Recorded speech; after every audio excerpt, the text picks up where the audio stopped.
Let's listen in. Neutral zone infraction, number 96. Defense with contact.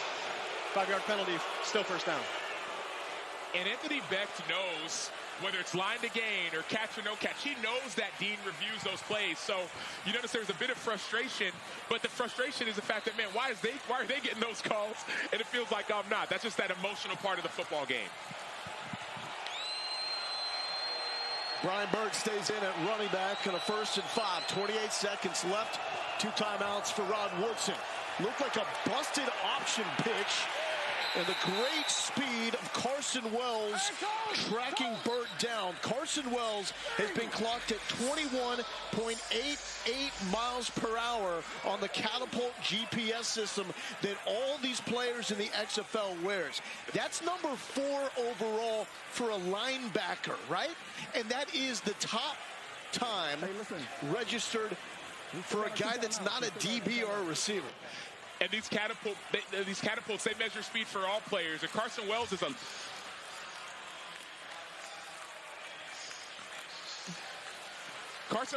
a defensive end. He's an outside linebacker, yet he registered 21.88 miles per hour. As you see, it's the 4th fastest out of any XFL players, and St. Louis has 3 of the top 4. Fitz, that's moving, my man. After 14 surgeries on my right foot, I'm going to guess I would hit about 8.2 miles per hour. Would you do the power walk, though, with like the swinging hips, or would it be a full sprint? 2 words, hell no. Hey, we can arrange it. I don't want any part of it. Yeah, stay in here. Well, for comedy, yeah, let's do it. STL. You and me, my man. 10-yard power walk, sprint off. 2nd and 3 for Jalen McClendon. McClendon hit as he throws, and that sells high. Freedom Akinmuladoon was there with the hit. Saw the pump and go. Fortunate for that ball not to be intercepted. That's a play that you set up after a few little screens. He pumps it, and then you see that both guys go. Cam Sutton, number 89, and Matthew Sexton. But it was played great by the defense.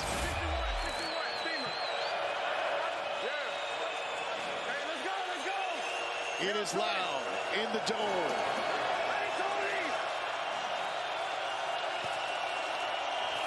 McClendon looking for Bryant, tried to one-arm it. And Brandon Sebastian was there to break it up. And Brandon Sebastian making that play. This game, it's a cancer awareness game here in St. Louis. Lost his brother Jordan to colon cancer. His brother played for Rhode Island and was a huge mentor to his brother Brandon Sebastian, that has a whole sleeve of tattoos dedicated to Jordan's memory. And he wears number 38. And it looks like we've got a late timeout. We're trying to ice the kicker. Prior to the play, Sam St. Louis has Sloman called their 3rd and final charge timeout. 30 seconds in length.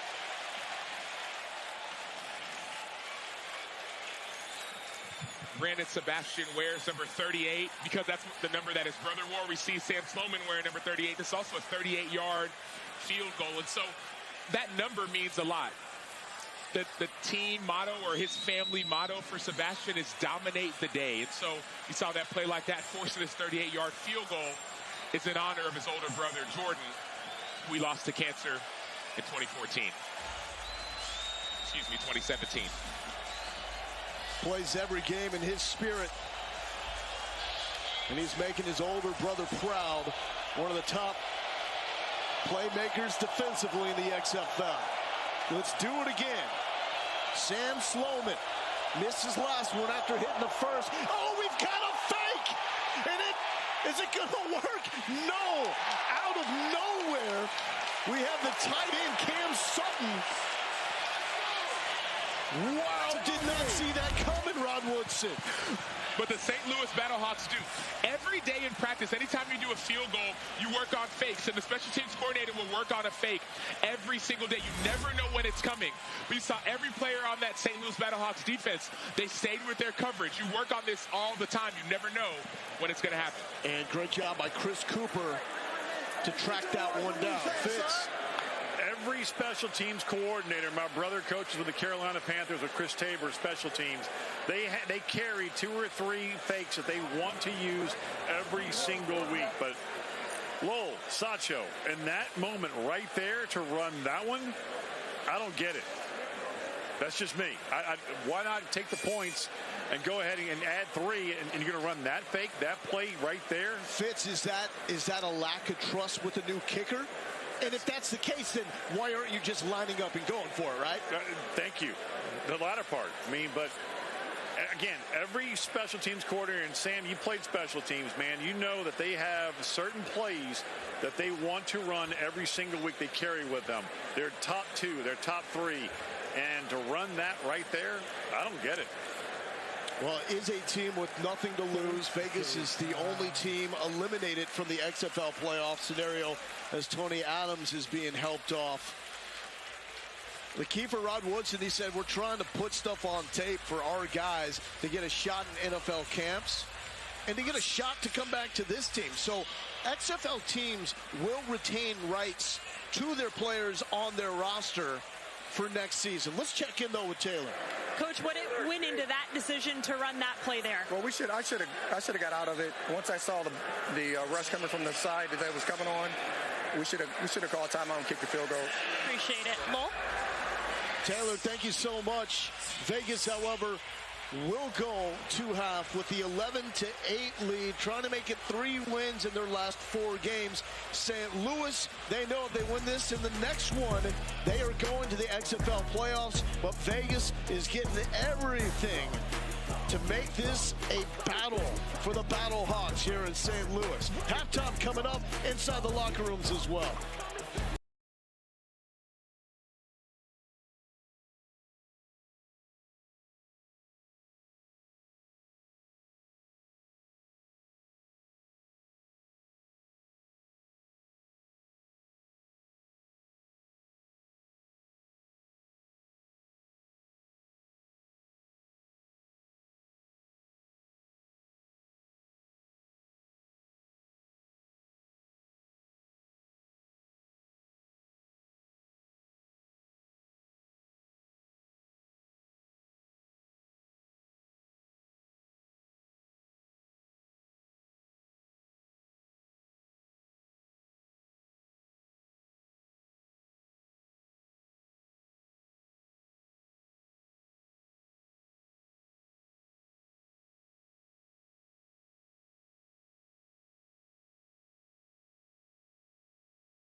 In St. Louis. Within an hour of announcing they were coming here, on Tuesday, they had 1,000 people signed up.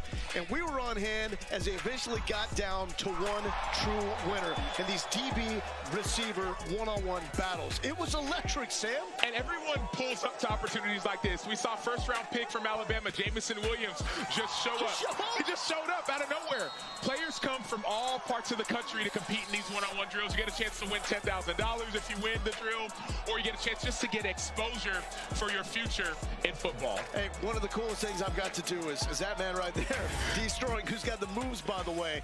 The way this whole starts is you get the receivers working out in front of D, and D is hand-picking the guys. 75, they're going to compete in the one-on-ones. He gave me one of the bands, and he was like, hey, I want you to look at the routes, pick one of the guys that's deserving. And I got to pick one of the guys out, but that meant so much to those guys competing. And while you were picking, I was having a conversation with D, and one of the receivers, he didn't get a chance to watch his route. This guy was so upset. D, you got to see me. I was with you guys in Chicago 2 weeks ago. I wanted a band. Now I'm here. Watch my route. And D went back and watched this guy's route. Hey, these days, it seems like everybody wants to be an influencer, at least by title. There's only a handful of people that actually fit the definition of influencer, and D is one of those guys because that was influence that packed this dome last night with guys all working their way to try to bring home $10,000. We also have D in the building. He was mic'd up before the game.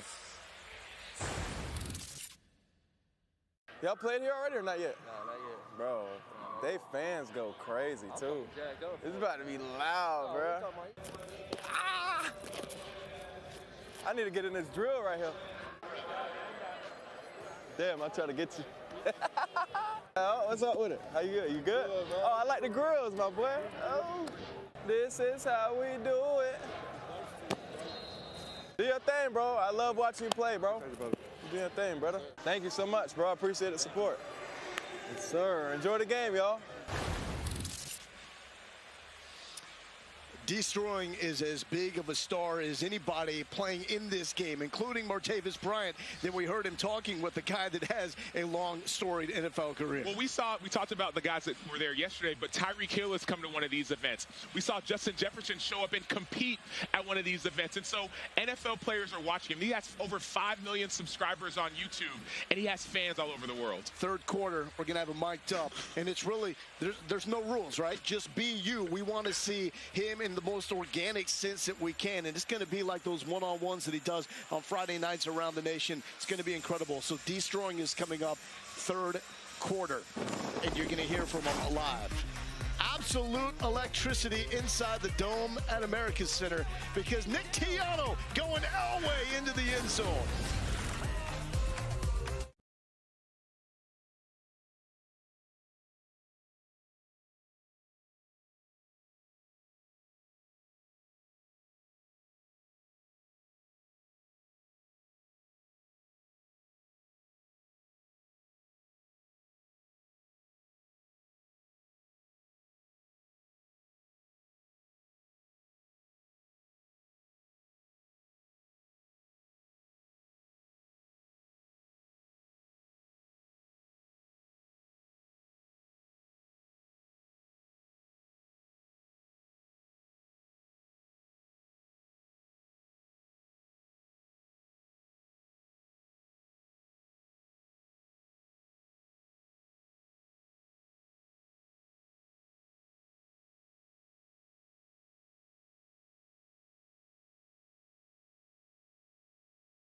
Let's take a look at today's game flow, brought to you by Progressive. Nick Tiano making his XFL debut. Hey, you could get this. That. Hey! Sorry, ass.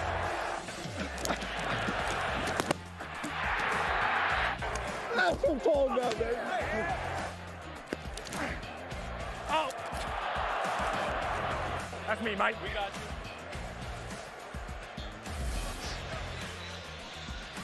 Absolutely. Love the composure. Let's get into the first half stats brought to you by Progressive. The big one for Vegas, 130 yards in the first half. That's their season high for rushing. And Vegas has done a great job on the ground. But St. Louis on the other side, Nick Tiano, 115 passing yards in the first half. It's great to see, yes, his composure, but also his leadership. He's saying, man, I got you. You see Panishuk at center saying, hey, don't worry about it. We're good. From the beginning, whenever he knew he was going to start, he's been leading this team, and it's showing on Saturday. Both teams feel like they've left some points out there. Goal for Vegas, and then that botched field goal did not exactly work out. St. Louis with the pick of the end zone that we saw as well. Here's Rod Woodson in the locker room moments ago. We're playing our best football. What we have to have? Passion, effort, and energy. 2 more quarters. Show them what the Tigers are about. Let's finish this thing, all right? Ain't no score again. Hey, man, I need 30 minutes from y'all boys, man. 30 minutes of hot, man. 30 minutes of passion, bro. That's Savon Walker asking for 30 more minutes to make it 3 wins in 4 games.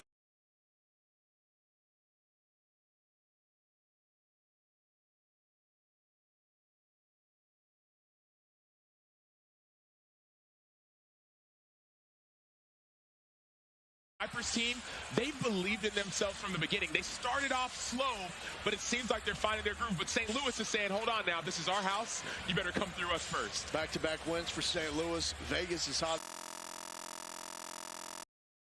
You can easily make the argument that the top 3 teams now are in the North, with D.C., followed by St. Louis and Seattle. Big one coming up next week with Seattle and St. Louis.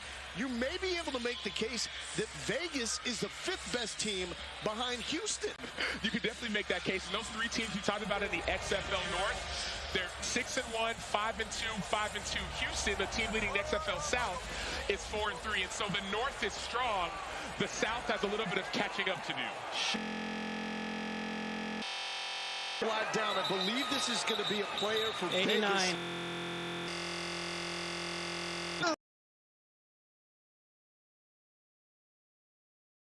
89 is the guy that went early, right? Offside on the kicking team. Yes. So the ball is caught or 3 seconds after it hits the ground. So we saw Cam Sutton go early. It was bouncing. Take it here. Take it here. You have to wait 3 Offside. seconds. Kicking team number 89. 5 yards from the end of the kick.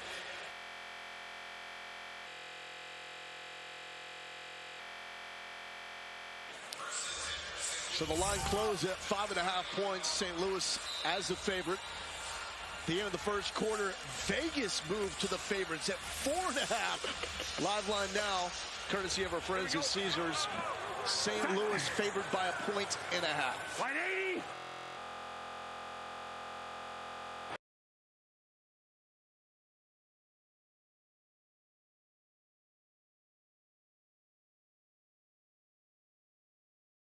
That wasn't empty, but it simulates empty because the running back comes out quick. The reason that St. Louis does this is to make everything easy for Tiano. Not much to read.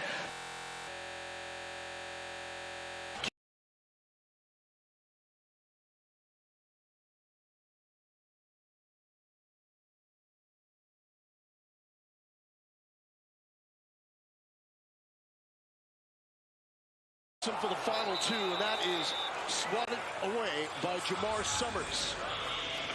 I love the technique by Summers, but more so it's Summers and Keelan Kennedy on the outside. The DBs for the Vegas Vipers over the last 2 weeks have improved. It's been Knight and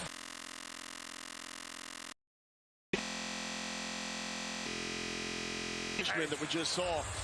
This was the Vegas defense taking a backward slide after starting the season. I love hearing these names, though, that you grew up with. Chris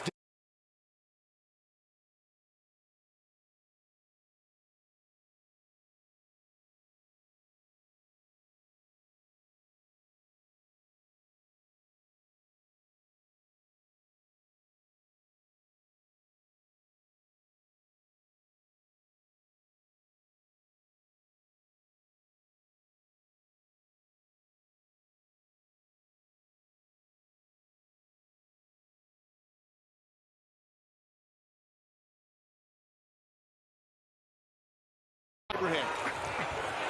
Tiano back foot. Caught in traffic. Just throw it up and let the former Raider bring it down. That's Marcel Aitman. 20 yards. So Marcel Aitman went to Oklahoma State. He was a beast at Oklahoma State. I was down with him on the field. I'm 6'3". I'm looking up to him at least 2 inches. You know, 6'5" and big. Edge receiver, one of the best in the XFL, though he hasn't shown it because of injury. Now he's healthy, and now he's showing his explosive ability for this offense. That was Mason Rudolph's favorite target back in the day in Stillwater. The Chattanooga Mock slings it out to the North Carolina target. Trying to stay up. Looked like he got rid of that first tackle, then the turf monster.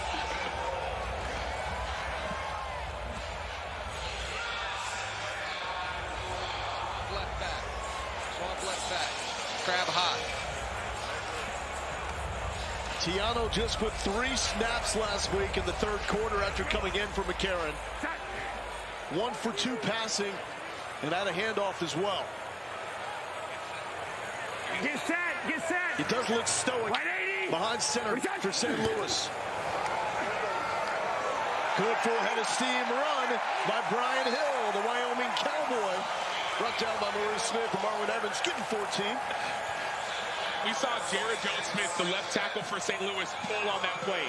For a big guy, a left tackle, that was great feet, allowing that block to develop. Pass 19-1, don't worry. Hill with 5.1 yards per carry coming into this game, trailing only Abram Smith, the beast for DC.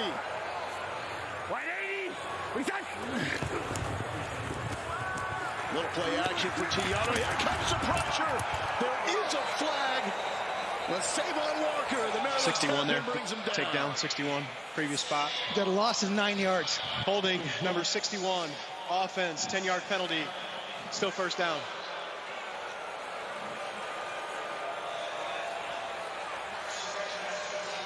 It'll be second down. All right, give Savon his sack. Hey, and sometimes when you're in the locker room, you speak to inspire others. Other times you speak to inspire yourself. We heard Savon Walker. He hadn't been a starter on this defensive line, but he said we have to do something. He took it into his own hands. First sack of the season after leading the XFL with 4.5 sacks with the Guardians back in 2020. Here we go. Sack. Go ahead. 180. What do you got? Tiano, all hit with the legs, the dot down. Nearly back to the original line of scrimmage. Evans with the stop.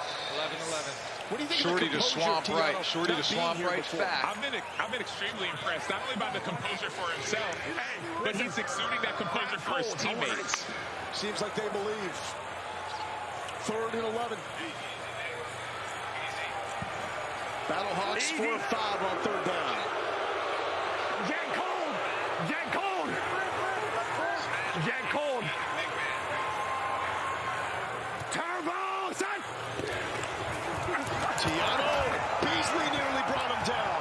Tiano forced out by Maurice Smith. The former NFL sack leader, Vic Beasley, was bearing down. That can't be a good feeling. Well, 2 guys who have won at a high level. You saw Vic Beasley with the pressure, and then Maurice Smith, I said won at a high level, spent 3 years at Alabama, went to 3 championships. Then he transferred to Georgia when Kirby Smart was trying to build that program. Without that tackle, that's a first down. Great play by Maurice Smith. 47 yards by Donnie Hagman. Had an XFL record of 59 yards last week. Will it be enough? No. Hagman no good from 47 yards out. Coming up, we got a former kicker from Central Florida that is now a YouTube sensation. Destroying. Coming up. Gonna break it down. Kickers, receivers, DBs, and more.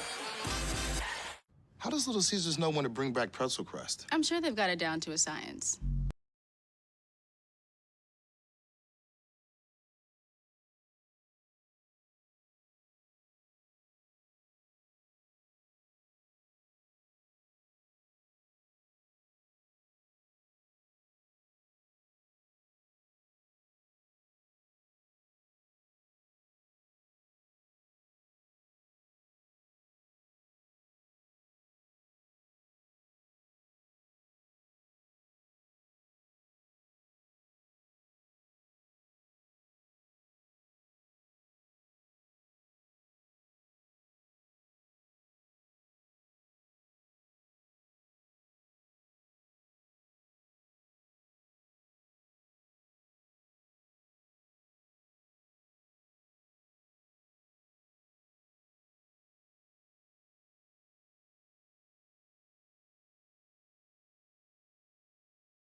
It's hard to even hear you guys talking to me right now. The fans are going nuts, man. Oh, let's see it. Sorry, like watching the one-on-ones like we did in this building last night. 1st and 10 for Jalen McClendon. Oh, we had a jump. No flat. Burt with the carry. Hey, come on, D, we're not trying to see the run game, right? It looked like they jumped a little bit early there, but, you know, the ref might not have seen it. You know, I got a good view from the sideline right here. So what are you looking for from your vantage point? I'm sorry, say that again? What are you looking for? You know, I like exciting plays, man. I want him to throw the ball to Martavius on the edge. Throw it out to him. Let him make a play. Do you spend so much time doing the one-on-ones? You see receivers line up. Is there any kind of route that you want to see from Martavius? Man, it is so loud. I'm sorry, guys. I'm hearing a lot of crowd noise right now. Back to Bird on the ground. A good cut up the middle to the 50. Good run. Good run. Where the Battlehawks defense at on that? I don't know where the Battlehawks defense was at on that one. That ball was just bouncing around like nobody was around him. Shifty guy. Very shifty. Destroyers. FBS experience. Was a kicker and receiver at Central Florida. Now does his thing with 5 million plus subscribers on YouTube. Flag on the play. Flag. What we got? Ball start. Who you got? Ball start. 64? Yes, you're good. Ball 64 with that? on the offense. I'm telling you, this crowd Prior to noise snap, is throwing false start. everybody off. Offense, 5-yard penalty. These Still first down. receivers can hardly hear their quarterback. St. Louis Stadium goes crazy, man. How'd they show up last night, D? I'm sorry? How was the crowd for you last night? It was insane. The whole city popped out, man. We had people lined up for hours just waiting to get inside the dome, man. Once we started, everybody who was in here was amazing. Amazing. St. Louis does it well. Always. 1st and 15. Another handoff. Oh, nearly fumbled the handoff. Hey, he is toting a rock. 15 is toting today. Hey, should have seen him last week, D. Had a hurdle for a touchdown. Oh, man. He's a big body, too. I can see him from over here. He's pretty big. Pretty big. So you ain't trying to bring him down in the open field? Nah, I'm good on that. It's a business decision, man. Hey, break down Bryant's route for us right here. Talk us through it. I want Martavius. Another handoff. Come on now. Come on now. Okay, Battlehawks. I'm telling you, throw to Martavius. He's an experienced receiver. And you know me, I'm a little wide receiver biased. You know, during my ones, I root for the receiver, so I'm trying to see some big plays. Oh, yeah, they're getting loud. 3rd down in the dome.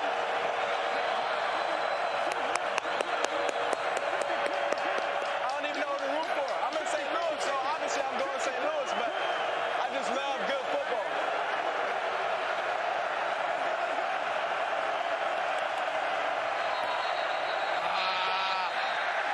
I'm telling you, it's loud. Oh, they called a timeout. Of the second half. Vegas timeout.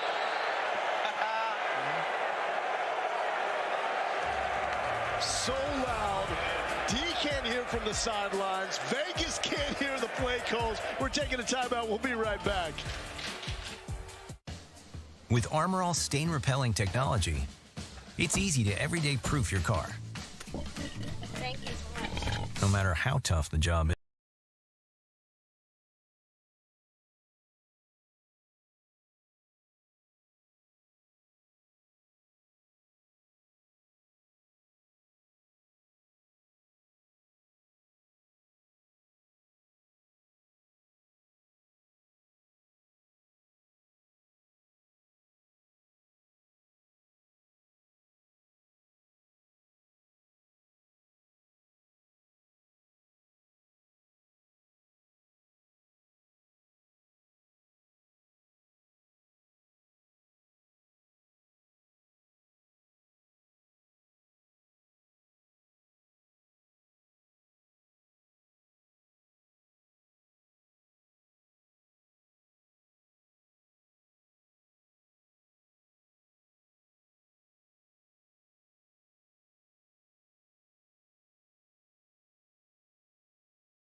the stars are out in St. Louis.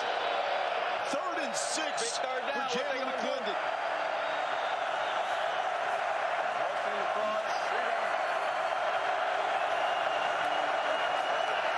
McClendon looking to burn out of the backfield. No, sir! No, sir! Hey, man, the crowd's rocking out here today, man. I need to see a Battlehawks touchdown, though. The place explodes anytime they score. That was close. We're going to bring out the punting unit. Matt Carasosa, my boy. We trained together in AZ a couple times. We got a big boot. D, you've had some success in the kicking game as well. I love my kickers and punters and long snappers, man. We're part of a kick squad fraternity. We always room for each other. Good snap. Good boot. Carasosa gets it off. That's Matt. And that is into the end zone, so XFL rules that comes out to the 35-yard line. A little too much muscle on that one. A little too much muscle. So on that last play with D, when he does his events, it's one-on-ones. It's offense versus defense. He got him on the offensive side, then you got Coach OTB on the defensive side of the ball. Yes, sir.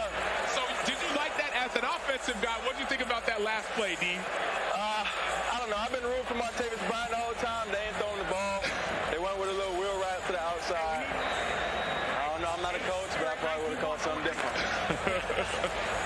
Hey, you know your stuff, though. Here's Tiano coming back to work. His running back is Brian Hill. Straight to Brian Hill. Trying to get the edge, and he's not. Good pursuit by Savon Walker. Quick little pickup. Man, I would have loved to see A.J. McCarron perform today. I would have loved it. What you said, his shoulder is injured? He's out with a shoulder injury? Yeah, so heard it on a scramble in the 3rd quarter. He came back and played the rest of the game. But they're thinking about long term. They're thinking about the next game against Seattle. 100%. Seattle's a really good team. I got some homies that play on the team, so yeah, it's going to be a good one. Hey, Ja'Cour Pearson, right? Jay Peasy, chill. Yeah. 2nd and 8, Tiano to throw. What do we got, D? Oh. Who we throwing that to? Who we throwing that to? Maybe y'all got a better view, but I ain't see nobody in range. It looked between Darius Shepard and Akeem Butler. I went up to 88 earlier, and I was like, hey, bro, it looks like you're him. He's like, oh, you ain't heard yet? Big body receiver. He really looks like him.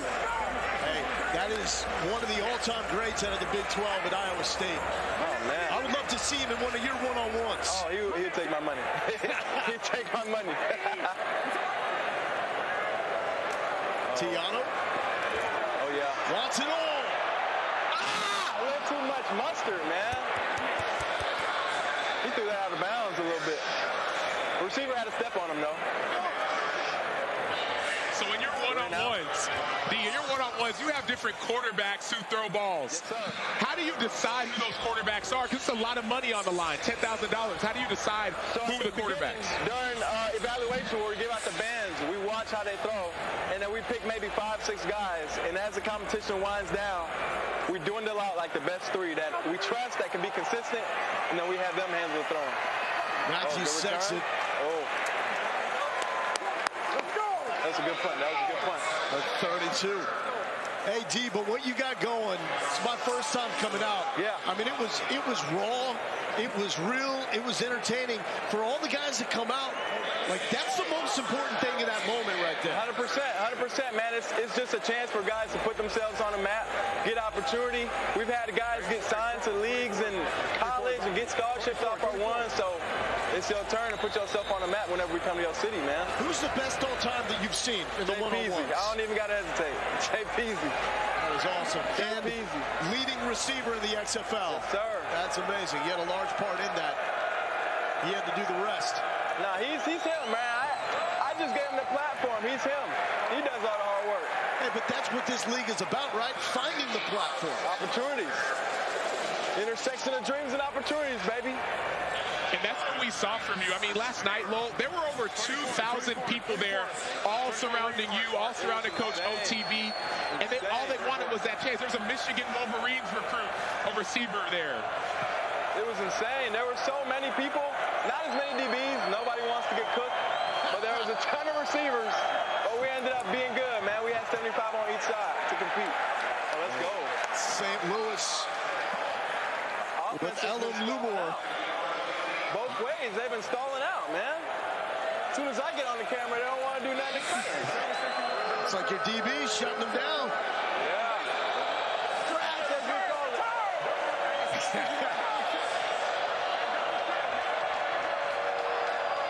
Oh, it's loud in here.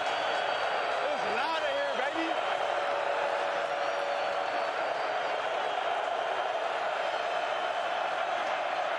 McClendon feeling the pressure. Gets out of the pressure. McClendon does take off. Take off. Runs over a coach on the sideline, but he took that like a champ. Hey, McClendon's brought new life to this Vegas team, huh? He has. He's brought new life and new energy, and he's brought this extra ability to run the ball. We've seen the last couple third downs. St. Louis has brought pressure. We saw a sack the last play, or at least a play that was negative. This time, McClendon finds the open hole in the B-gap and runs for an 18-yard gain. Big dual threat guy, man. He got legs and an arm. He can make it all happen. I thought they had him there. I know, I thought so too, but hey, you can never count him out. He big body too. He like, what, 6'5"? 6'5", 215. Yeah. Flag, what we got? Delay a game. Oh. Now. St. Louis crowd loves it. And so, D. Yes, sir. When guys show up for the one-on-ones, do you know, like right away, do you know who's taking that money? To be honest, no, man. It's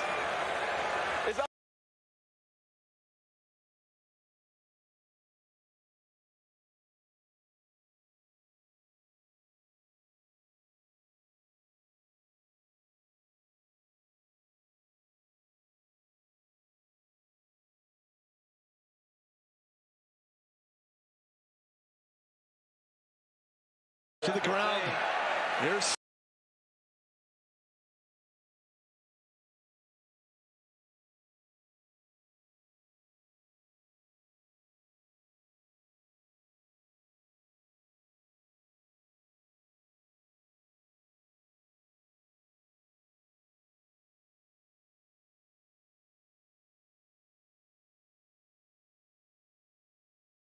we don't like the slants and hitches, the little short routes. We want to see how good these guys could actually run routes, but low-key in the money round, that's the secret. You just got to get open as quick as possible and score.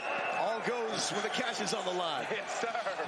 Hey, but D, I'd love to know, how did this idea even come about to give all these players these opportunities? Man, so way back in the days when I met Coach OTB, we hosted one for PS5 with just some of the kids he was coaching and stuff like that. And I put it on YouTube and people loved it. So then we did a $1,000 tournament. People loved it. We did $2,000. People loved it. $5K, and now we're up to 10. Hopefully we start bigging in the pot, making it more money. 25K, 50K. Hopefully one day 100. And one day I want to do $1 million pot, man. That's going to bring the whole world out. Let's do it. Yeah. Big third down here.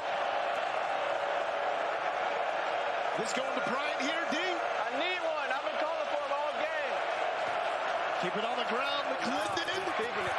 Oh, he got that. He got that. He got that. The power run is going to be close. You got eyes on it, D? I'm right behind the spot right here. It looks like. I don't know. We're waiting. Oh, yeah, they gave it to him. They gave it to him. They gave it to him. So, D, looking back to your playing career and the way it ended, having to make the decision, play at Central Florida and give up your YouTube channel. Yeah. Any regrets? Not at all, man. I wouldn't be here. I wouldn't be blessed with 5 million people that care about my content and that are inspired by my content, man. It was the best decision I could have made. And you can play a little. Exactly. I can. Hey, don't sleep on the leg now. Ooh, there go 15 again. Flag. Flag. On offense 16, holding. Holding number 16. Correct. Okay. Holding number 16. Offense, 10-yard penalty. Still first down. Bring him back. So, D, I know it's not quite as sexy, but what can we get going with the specialist? I'm sorry, say that again. The crowd was a little loud. Yeah, I know it's not as sexy, but the specialists, the kickers and punters, how can we incorporate them to the YouTube channel? Actually, a while ago, I had a kicking competition.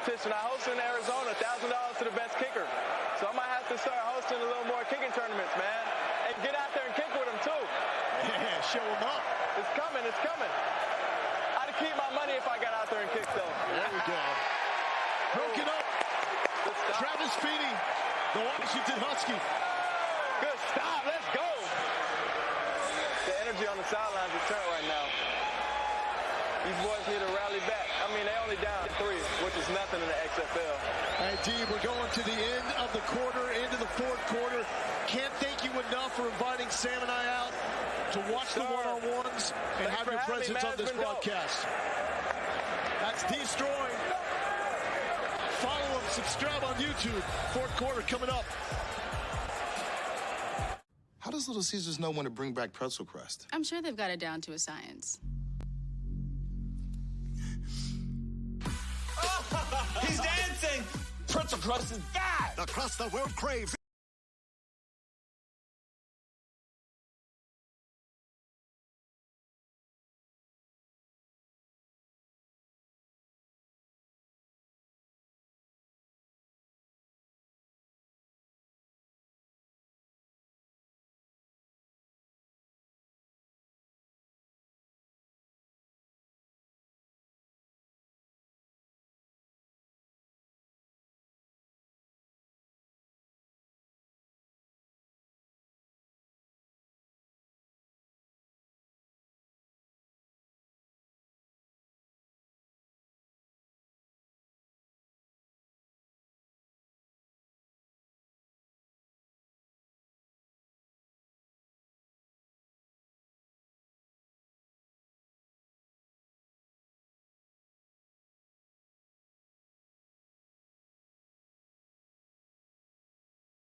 Can the Battlehawks do it with 15 minutes left? McClendon with the man in his face going back to the sideline.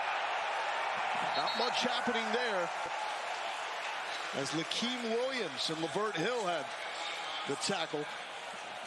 Third crowd over 35,000 strong for the Battlehawks this season. And we saw their first home game, we saw 38,000, then 35 and 35. St. Louis has been begging for a team for a winner. They got the Cardinals winning. They got the Blues. But then you saw the Rams left. And years back, the St. Louis Cardinals, the football team left to Arizona. Now they have their Battlehawks there showing up in droves. Yeah, the heart, the passion was not removed from this city when the football team was. Ball is out, and it's corralled. Mikel London from West Western Illinois. Game changer for St. Louis. And we talked about the defense having to step out. That was Travis Feeney on the outside. We saw the last few third downs. We've seen pressure. Well, this time, a three-man rush. Three-man beating 5 offensive linemen. Feeney with the sack fumble. And then you see LaCale London, defensive lineman. He's just covering. He's watching. Then he jumps up, picks off the pass. He's a big body, but notice the great job by the defense saying, hey, we brought you pressure in the pass, but now we're just going to drop back 8 and force you to hold on to the ball. Oh! No!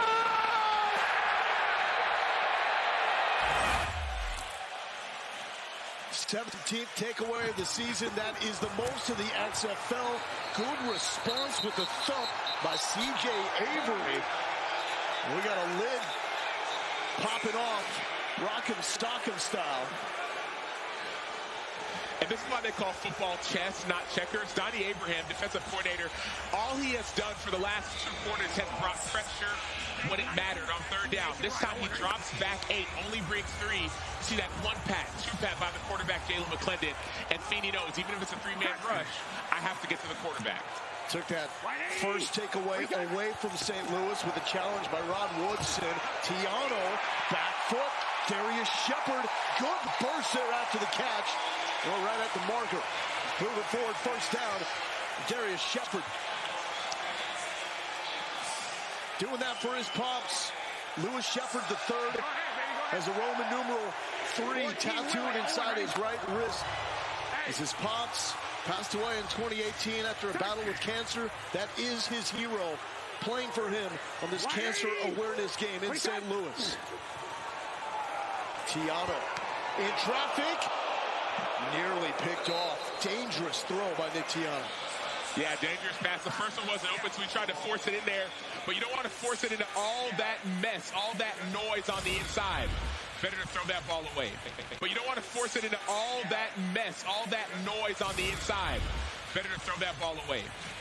And you see it. He wanted to throw that screen to the left. It wasn't open. Then you think, okay, I'm going to go get it. Well, Deontay Anderson says, no, I'm going to try and pick that off from batting in the air. That's why you have to sprint to the football. The ball will find you if you continue to chase. Right 80. What do you think? Tiano wants the end zone. He's got Shepard, but it's picked off. Maurice Smith. How do you do? The Georgia Bulldog, by way of Alabama, taking that away from Nick Tiano. In Vipers, they got some bite today, Sam. And Maurice Smith doing this for his son, Chosen Smith. His younger brother, Anaya Smith, plays at A&M. He wanted to be the best safety in the XFL. Now he's showing it.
This cover 2. I saw number 1 go wide. Number 2 up the seam. I knew I had to get wide. Throw it straight to me. You're the energy king. You've brought energy to this defense. What is the key to maintaining that in the fourth quarter? Man, I'm an energy bunny. So I just run around energy. I give it to the offense, give it to the defense. They feeding off my energy. They tell me, so we gonna ball. Praise God.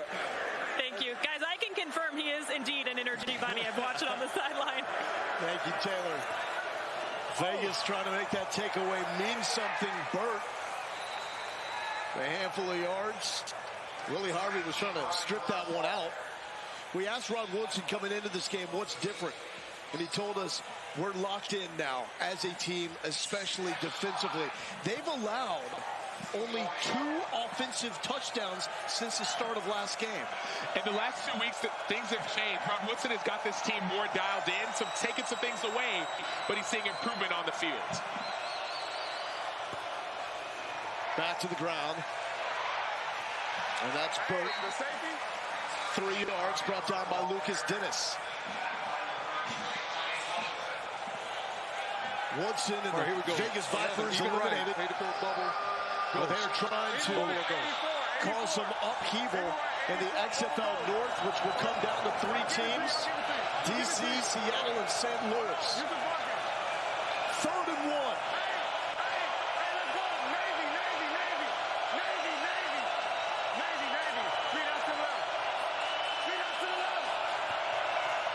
Speed option. McClendon stuffed. Taniela Kupo with the stop. Willie Harvey there as well. That play was perfectly played by Willie Harvey. It was a speed option to the left. That's why they call it Navy. It's a triple option team.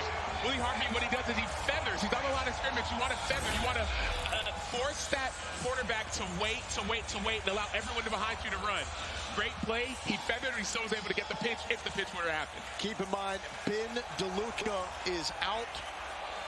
Not playing in this game. His replacement, Nate Madors, is out with a concussion as the punt is off. Jonathan Alexander, the other safety, also went to the locker room, as well as Mike Rose in the 3rd quarter. UFC 287 tonight from Miami. Alex Pereira defends his middleweight belt against Israel Adesanya in the main event. Jorge Masvidal also returns to the octagon against Gilbert Burns. Main card begins at 10 Eastern, 7 Pacific on pay-per-view, with the prelims at 8 Eastern, 5 Pacific on ESPN, ESPN Deportes, and ESPN Plus.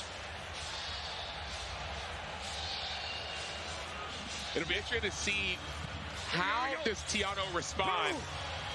And how does Bruce Gronkowski respond with that interception? Do you start running the ball more, or do you keep it up in the air?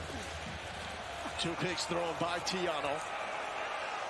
Going back to the ground game with Brian Hill. Here's Beck talking to his quarterback.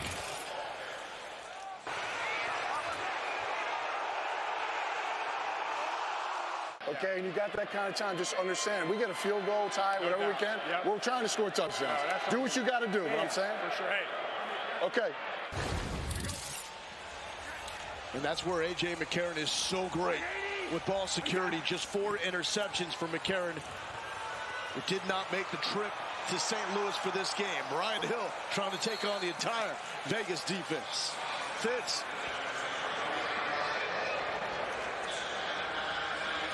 Hey, Lowell, I talked to Ricky Prohl, wide receivers coach for St. Louis, and he just simply said Tiano's got to be half a second faster with that release on that pick. He said they had him. It was open. It's covered 2. Half a second faster, that's a touchdown.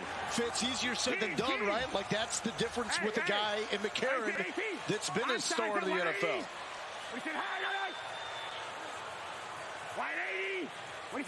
3rd and 4. Tiano, pump fake, nearly broken up, but secured by Brian Hill. Brian Hill coming into this game with 18 catches, the XFL leader from the running back spot. One thing that St. Louis does, they love getting their running backs involved in the passing game. You heard that stat, 18 catches for Brian Hill. That adds an extra security blanket for Tiano. He had pressure, he felt it, but immediately his eyes went to his running back, who caught the pass, and he's done that all season long.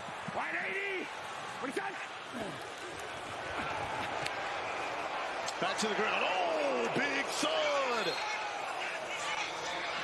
C.J. Avery says, get some to Brian Hill. Well, C.J. Avery is a former safety. He moved to linebacker, and he is a hard hitter. We saw him great in coverage on that early first quarter pass breakup. Now he brings the thud and brings the thunder for his football team. How much is this St. Louis struggling without McCarron? How much of it is just the Vegas defense playing out of their mind? It's a little bit of both. The Vegas defense has a new identity, but we see some of his interceptions are caused by the quarterback. The under looking really good. The total 44.5. We have 19 combined points. Ball is out. Hill lost it. His third fumble in 2 weeks. Vegas football. And you heard Nick Tiano. When that ball was being given, he said, ruling on the field is a fumble recovered by Vegas, first down. Because Pita Talmo-Epenu, he's playing it slow. And so when Pita's outside, you keep it, you go downhill. But look at Pita. Boom, he takes the running back, and that's why you have to keep it. Nick Tiano made the wrong decision in that case, and that's why that fumble was forced. Third lost fumble for Brian Hill over the past 2 weeks. 48 NFL games, uncharacteristic for him, but bounced back strong after those 2 against Houston. Is there enough time to respond? A lot of that will hinge on what Vegas does with this clearly drive. A fumble. We were just looking at the recovery. It's in a pile. You guys got Vegas with the ball. We're good with that, and we're staying. Perfect. Pita Talmo-Epenu started playing football in America his senior year of high school. Played for Kyle Whittingham's brother Kerry. Ended up starring for Whittingham at Utah. Jalen McClendon trying to win back-to-back starts in the XFL. On to the ground game. Rod Smith, nothing there. Fitz. Mike Rose, one of the best players for St. Louis linebacker, is in the locker room right now being looked at for a leg injury. So that's Mike Rose, Ben DeLuca, Nate Maters, Jonathan Alexander, all not available at this moment for St. Louis. Depth is being tested. Resolve being tested. If St. Louis drops this, it makes their playoff math a lot more difficult. McClendon, screen. Geronimo Allison, touchdown. Untouched, 27 yards, a breakdown by the Battlehawks. What do you do when you know the defense is bringing pressure?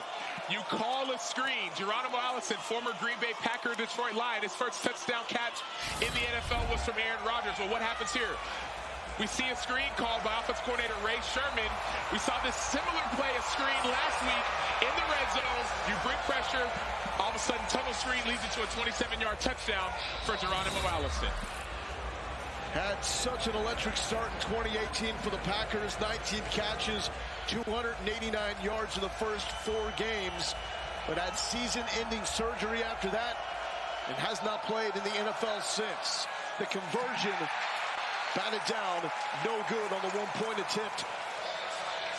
17-8 Vegas. Who are these guys, Sam Acho? It's a new Las Vegas Vipers team. We see Geronimo Allison with a touchdown. 9-point game. It's still a one-score game with the XFL rules.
London. You guys able to switch up your tendencies? How is that throwing off their defense? I think like that. It's a good it's a good defense, but I think us just switching up what we run. Instead of running the same plays the same way, we just switching it up, running in a different way to just out leverage the defense and what we're seeing. They bring pressure on you guys. How are you able to combat that? I think the O-line's doing a great job up front in the run game and in the pass game. They're just doing a good job of picking up everything. So that's all praise to them. Thank you. Lowell? DJ Calhoun just laid a lick on Darius Shepard. The turnovers have been problematic for St. Louis. They've been really good in that department, but 3 of them in this game. And here is the hit. 48 in white. Bang. Sometimes that hole opens, and sometimes someone comes and closes it. DJ Calhoun shut that door very quickly. 9-point games, so still a 1-score game. As this is the confidence of Anthony Beck going right back to the ground game with Brian Hill. But here's the challenge in Anthony Beck. With the XFL rules, the clock continues to run until the last 2 minutes, and that's when it'll stop on a first down. And so you might want to keep it on the ground. But that clock will keep running. You're down by 9 points, which is a touchdown and a 3-point conversion. First game of the season, St. Louis has not led at any point. 2 straight wins for the Battlehawks. A Vegas win cements DC's spot in the XFL playoffs, and there is pressure as Tiano is dropped by Jasheem Martin. Jasheem Martin with the pressure inside, one of the better defensive linemen in this league. So one thing that happens, for the last interception, you start questioning, is it open, is it not? You pat the ball a little more, and the rush gets to you. 3rd and 8 here. And with Vegas controlling the ground game, 184 rushing yards, these last 6 minutes could go by in a hurry if Vegas can get the football back. Protect the middle, watch the 3rd and 8 here for Nick Tiano. Starting in place of the injured A.J. McCarron. Tiano swings it out to Hill, and that is a fine open field stop by Keelan Kennedy. We said his name a lot today. Well, we said his name a lot because he's been playing outstanding ball. Back in 2021, he had over 18 D1 offers out of Garden City Community College. He initially committed to go play for Deion Sanders at Jackson State. This guy knows how to play ball. He's one of the younger defenders on this team, but playing time has matured him. So some great tackles and great plays and coverage. He is the reason why this defense is playing at such a high level the last 2 weeks. Sterling Hoffrichter from Syracuse will punt. Oh, it's a fake, and it's going to work. Gary Jennings into the open field. Gary Jennings, the foot race, gets a block. Jennings, did he get it? He did. 64 yards. Going for 3. You got to have a 10-yard play. Get a good one.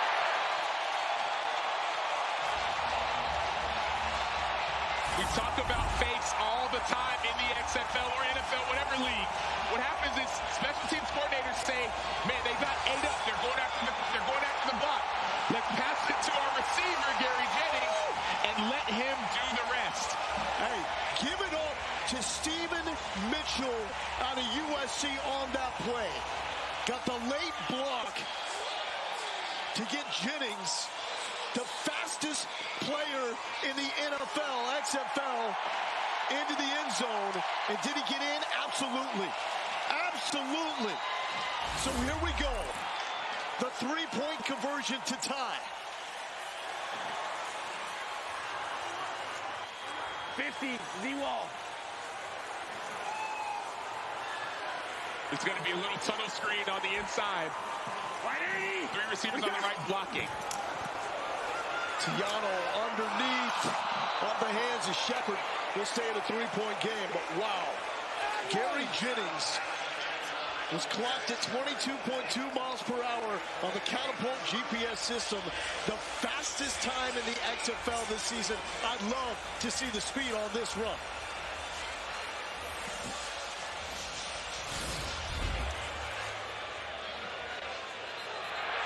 Go, go, go, go, go, go!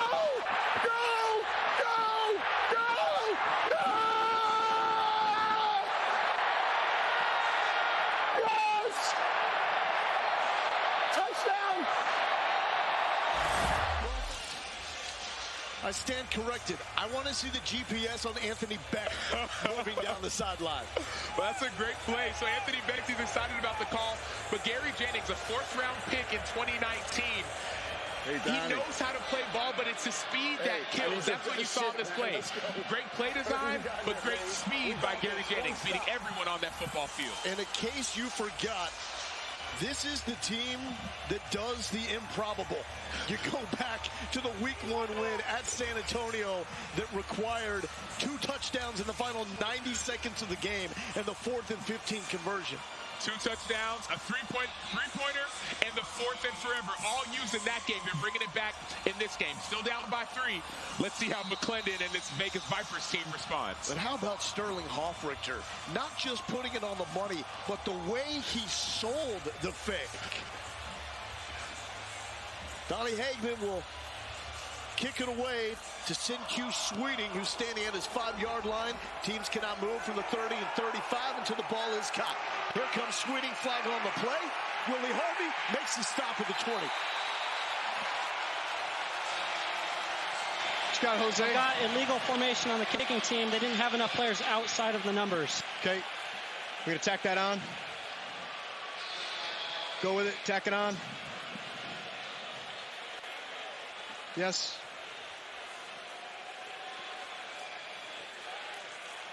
The runners up here. 21, 26. 21 to the 26. 21.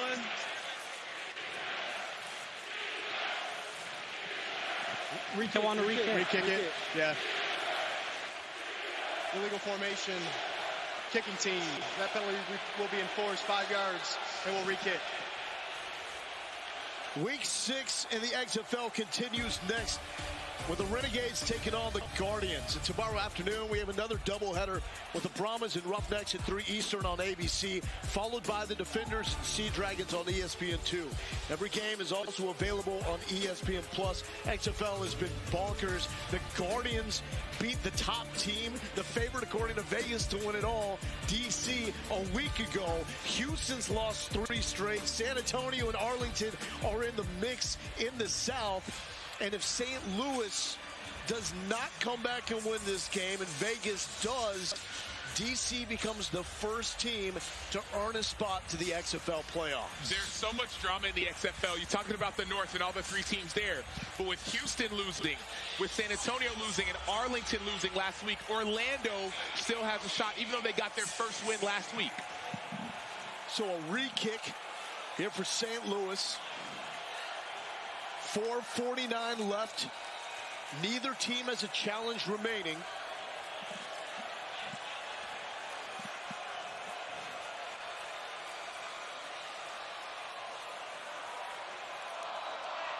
And the kick is off.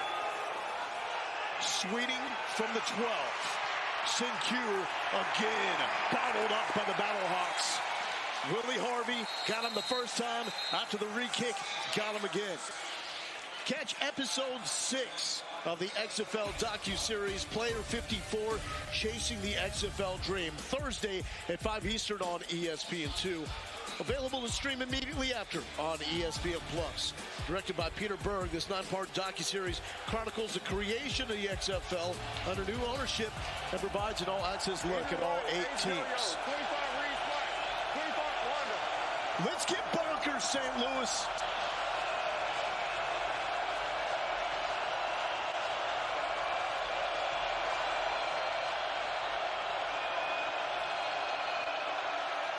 McClendon to throw. McClendon to Sean Price. A little slap.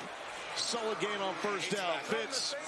Jennings, when the play is called, your reaction was in that fake. I'm scoring. Nothing else. I'm scoring. I'm in there. That's it. I make plays. That's what I do. Simple as that, Lowell. There it is. I love it. Appreciate it. Former 4th-round pick by the Seattle Seahawks. Has one NFL game in his career. Makes plays like that, especially on special teams. He'll get another shot. 2nd and 3. McClendon with the keep. Lakeem Williams there to make the stop. Lakeem is a wild man.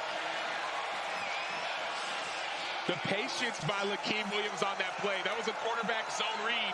Well, they're not reading the outside guy. They're reading him in that scenario. And so, boom, he falls back, makes the tackle, critical third down. Hey, just listen. Let it all soak in, 3rd and 3.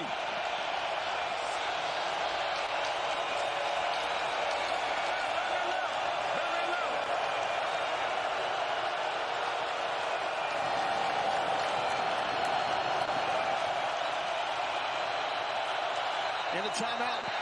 Vegas 14, call timeout. Vegas number 14, call timeout. Vegas 14.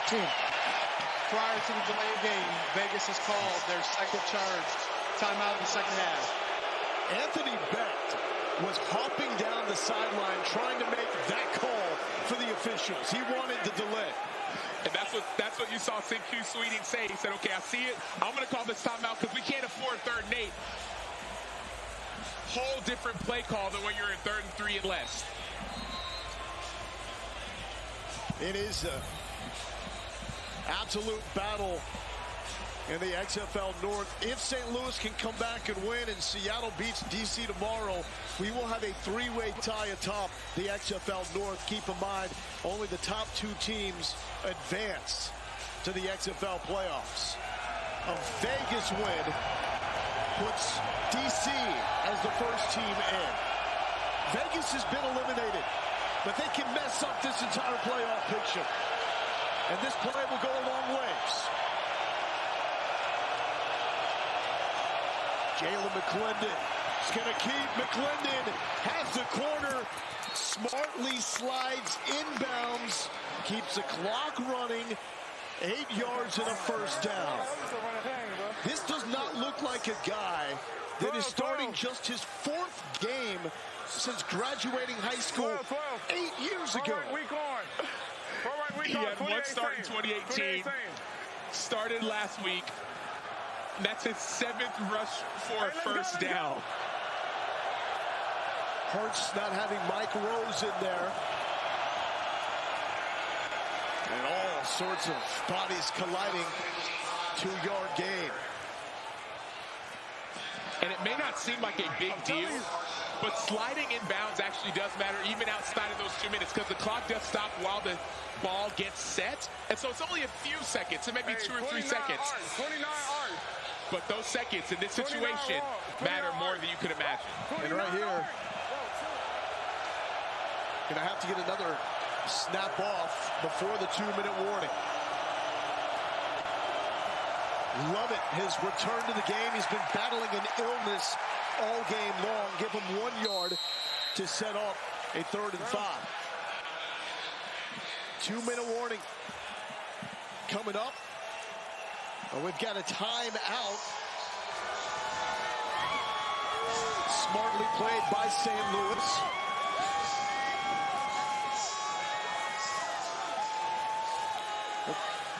And we talked to Anthony Becht, what he takes so much pride in as a head coach, clock and game management. And it's all the little decisions that people don't think about, whether it's clock management, whether it's how do you manage your challenges, all those the rules. He said if there's one thing I'm going to be on top of, it's going to be all those little details. I know that those details are often the things that help you win or lose games. I will not overlook them. Second meeting in 3 weeks. In the first matchup, St. Louis won by 23 points. The second largest win for any team in the XFL this season. Vegas struck first, and they have not looked back. But what we could look back on is leaving 6 points on the field. A missed field goal and the botched fake field goal before the half. Will that be a factor?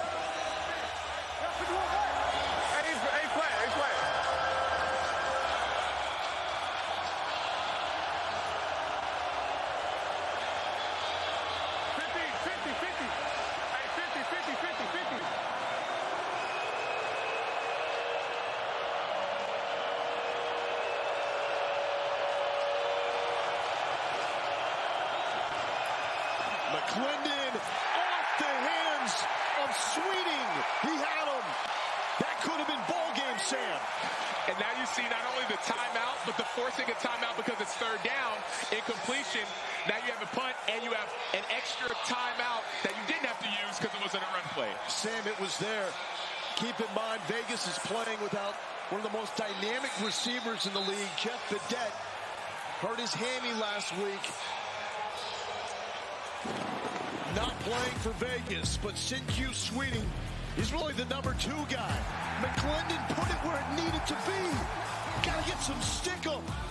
Final 2 minutes, and it's St. Louis, so you know it's going to be chock full of drama.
That was near disaster as that punt was not handled well, and it goes into the end zone.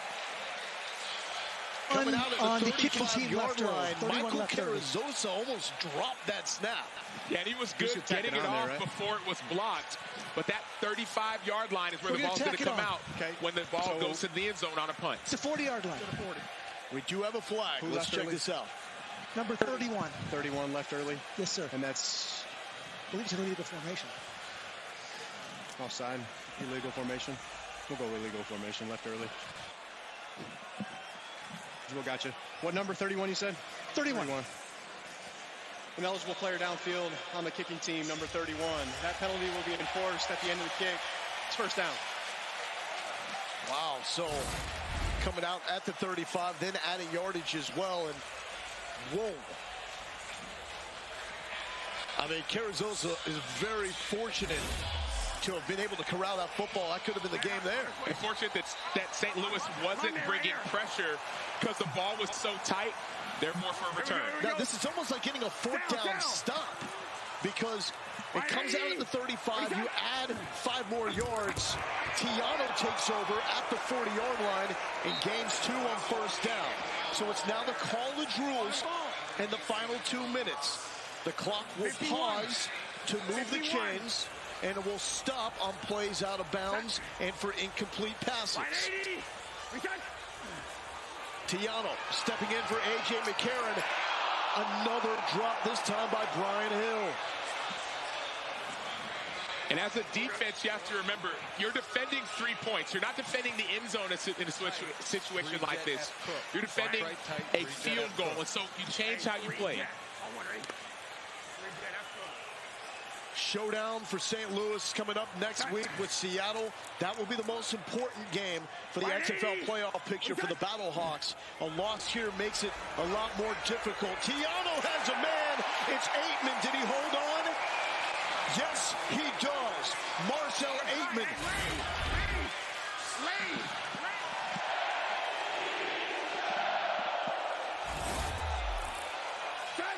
Tiano quick to the line.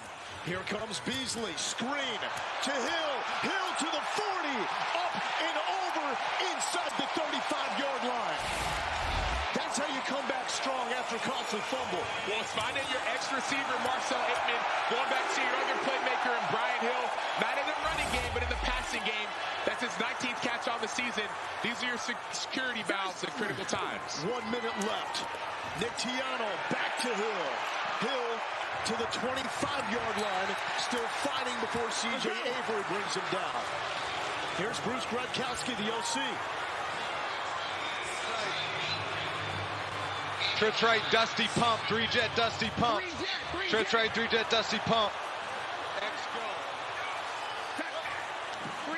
And we've seen this before. That's that pump and go. Pump and go, try and get it to the end zone. False start left side. This one they probably hold on, come here. Yeah. Hold on. I got 13 on the outside flinching. All the way out there. Yeah, so either way, we'll go 13. They're going to see. Yeah, check there. He's going to want 10 seconds, but they may have to use their timeout. Going to buy the timeout. Yeah, he's going to take it on that side. He wants timeout. Okay. We go 13, false start. False start, number 13. Offense, 5-yard penalty. Still second down. St. Louis has called a timeout to avoid a 10-second subtraction. And you're going to see the false start here by Austin Prohl. And the timeout was called to avoid a 10-second runoff. So in the fourth quarter, less than 2 minutes left. If you have a penalty while the clock is running, there will be a offensive penalty. There will be a 10-second runoff unless you use your timeout. You get excited when you're the guy who's about to make that play. That pump play was likely to Austin Prohl. You fake the screen, you pump it, and you throw it to him. You get a little excited, calm your nerves. And what this potentially sets up, if St. Louis settles and makes a field goal, we would have the first overtime game in week number 8 that we've had all season long. But Tiano looking for the kill shot. Pressure from the edges. Tiano with the legs. Tiano inside the red zone. It has not been perfect, but has been absolute guts on display for the former Chattanooga Mock. Tiano clocks it with 24 seconds left.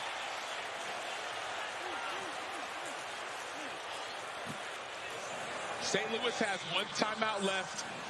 They have a quarterback making his first start, but they have supreme trust in him. Hey, play clock's going. Play clock's going. Hey, on the ball.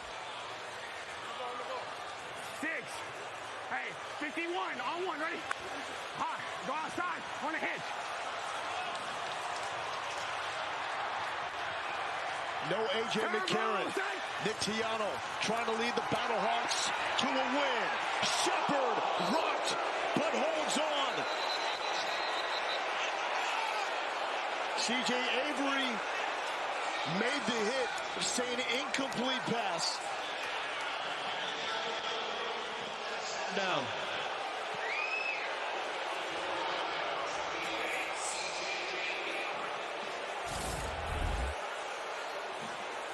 What did you see here, Sam? You see the hit here by C.J. Avery. Tiano's got to do a better job of protecting his receiver, not running it right into that play. Darius Shepherd has consistently been, not only for this team, but even in college, a model of consistency. I got a chance to talk with Trey Lance, who was a redshirt freshman when Darius Shepherd was a senior receiver. So I'm looking at control. He gets hit immediately. He's going to the ground to make the catch. Ball comes loose, hits the ground. And then he's going to regain control after it hits the ground. So it's all during the process of the catch. That's an incomplete pass. We got 20 on the clock, so that's good. And we're going to be third down. So timeout because he was injured? An incomplete pass. Yes. It's an incomplete injured pass. Player, they get 10.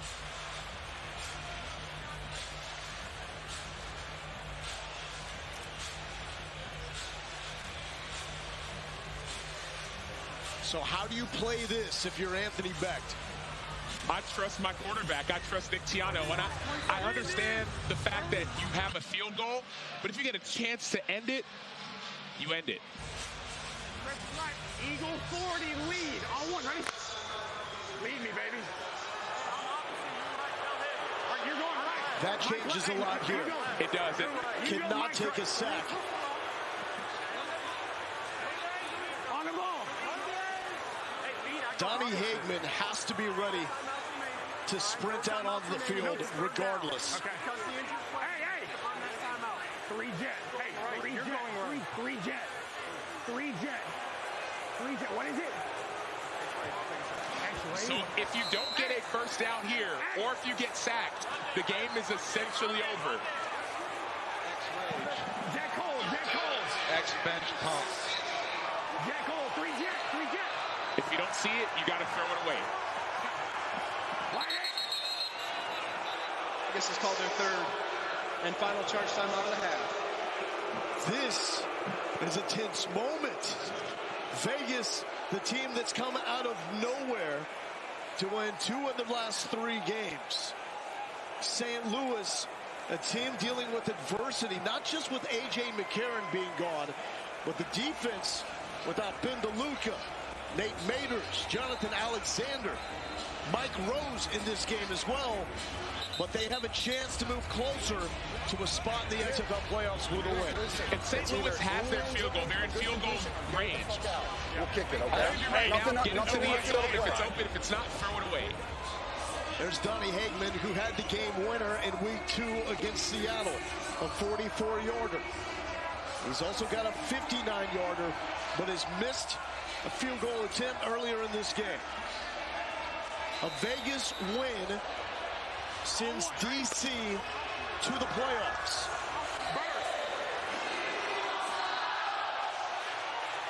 Third and 10, no timeouts remaining for either team. Nick Tiano, Aikman had it, dropped it. Broken up by Jamar Summers. He fucking pulled his jersey. That's fucking egregious. So now it comes down to the foot of Donnie Hagman. And this is the opportunity you would have had to challenge if you would not have used it early on out of emotion. That call could have been called if you would have challenged it. But unfortunately, you don't have it. Now it comes down to Donnie Hagman to see if he can tie the game. 34 yards for Donnie Hagman. He's missed from 47, has a game winner to his credit. The field goal is up, and it is good, and we are closing in on the XFL overtime shootout. We have 11 seconds to get there. More St. Louis magic, though. The way overtime will work, if we get there, 3 alternating tries from the 5, each are worth 2 points. It's like a shootout in World Cup soccer. That's exactly what it is. It's like a penalty shootout in soccer. It's not like you have this 10-minute half or quarter. Each team has a chance to get it. Luis Perez, the former Vegas quarterback, traded 2 weeks ago to Arlington. He was inactive last week. Should get the start for the Renegades coming up against the Orlando Guardians, who upset previously undefeated DC last week. That is coming up next. DC, still Vegas's favorite to win the title, followed by St. Louis and Seattle. The XFL North is bonkers. But this game came down to special teams. The fake punt, touchdown from Sterling Hoffrichter to Gary Jennings. And the field goal by Donnie Hagman, knotting it up at 17. Still have to kick it away to Sinque Sweeting. And that's straight into the end zone. And so this will also set up good field position for Vegas. And there may have been some strategy involved in that. Kick that in the end zone, put him at the 35-yard line. You know Sweeting is a potential threat as a kick returner. He scored one in 2021 in college. He's had some big returns this year. 35. Smart play by Hagman. We don't see many teams try to do that, trying to get it between the 20 and the goal line.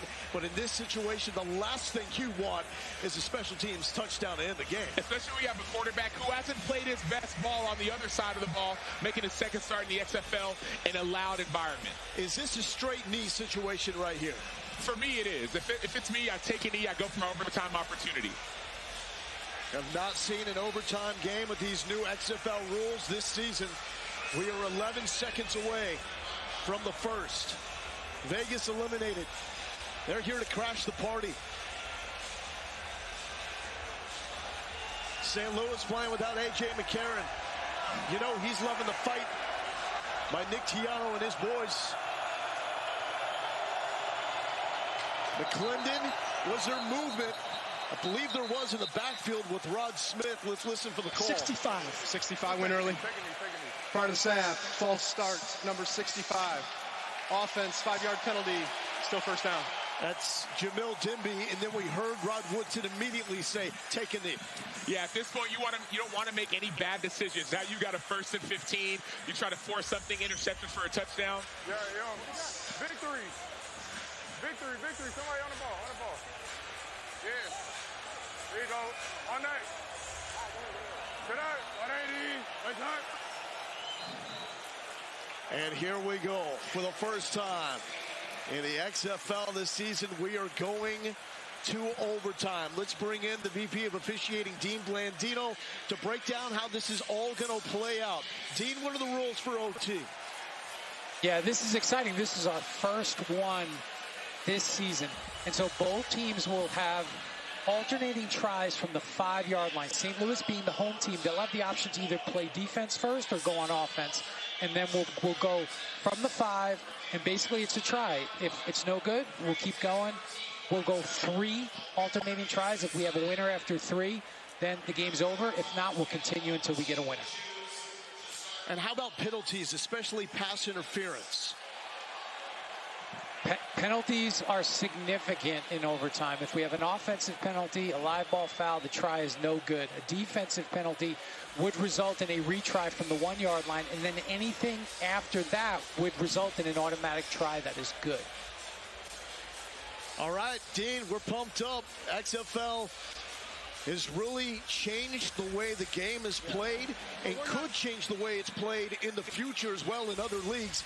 And we're about to see one of the reasons why. And the NFL in so many ways has partnered with the XFL with some of these rules. The NFL saying, man, we want to figure out better ways to do overtime. We saw years ago, coin flips not always work. And so now we're going to see how does the XFL handle overtime with these alternating tries, almost like in soccer. And then see how the penalties work out as well, because that's huge. If you're a defender, you say, man, I'm going to hold or tackle or whatever to keep them from scoring. So St. Louis wants to play defense. The crowd is now a factor. This is where the Battlehawks crowd really comes into play, because you're going into the teeth of the St. Louis faithful. And Jalen McClendon's legs have to be a factor as well. I talked to offensive coordinator Ray Sherman before the game. He said we'll have a few new wrinkles because of who our quarterback is. McClendon is the quarterback. We've seen him use it this week and last week. Now let's see what happens in this critical situation. First overtime game in the XFL. Come on, man. You're fired up, right? I'm excited, man. Vegas with the first try from the 5. Jalen McClendon, the quarterback, looking left side. The tight end, is he in? It's going to be close. Where are we marking this one? Cam Sutton is waiting for the signal. He's in. Ruling on the field is a completed pass for a 2-point try. Sutton, don't you very much. That was close. Left elbow. Hey, Mike. After review, he is short. I've got a real good look. Left elbow down. Okay, we're short. Try is no good after review. I need a ball. After review, the runner is short of the goal line. I've got the look right here. The try is no good. Wow. Can you take back the dunk? Well, so it's a smart play, running this inside, essentially like a screen play to a 6'7", 255-pound body. You think he can get through all those bodies, but that elbow keeps you just a yard short. You see Willie Harvey among the people who make that stop. Brandon Sebastian making his late brother Jordan proud with that stop on the goal line. So St. Louis now with a chance for response. Beck is saying, everybody, turn the music on. Chill for our guys. Ready? Hey, yeah, and you got the shallow. Look early. Flat, on a flat, 51. Set. King.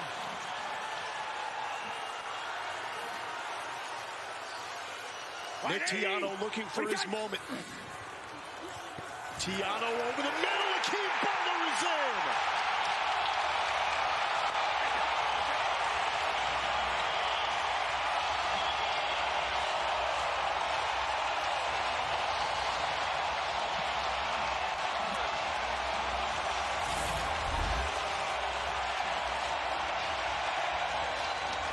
So hard play to defend. Great route by Akeem Butler. He switches over, beats CJ Avery inside.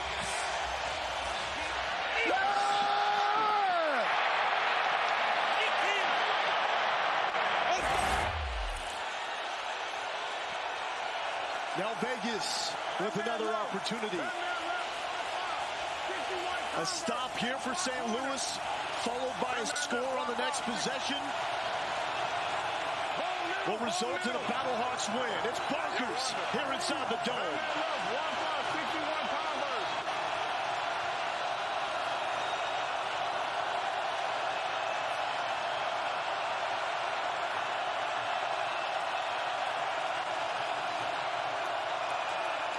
McClendon to Bryant, flag down. Bryant makes the catch. Let's wait for the call. Going offense on that. OPI for offensive pass interference. Yeah, so we're going to go 10 yards there and replay the try. Absolutely. Because we tried. They made it, right? Try's That's not by good. rule. That's by rule. Pass interference, number 4. Offense, by rule. The try is no good.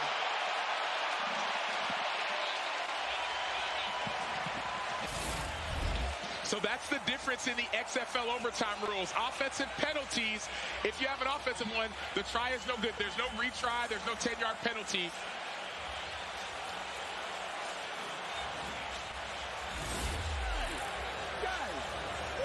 Come on, man. Wow. I know that. I'm talking about him over there. Come on. Give us a shot.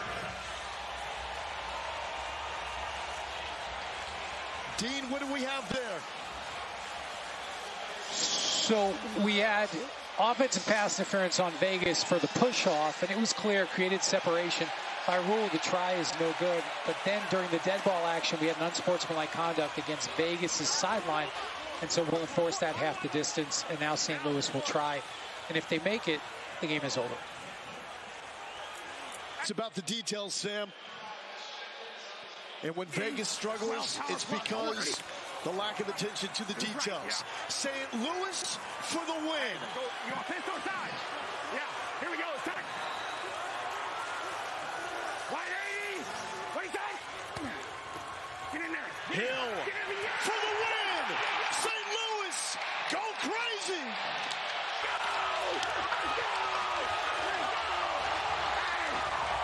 All that St. Louis is...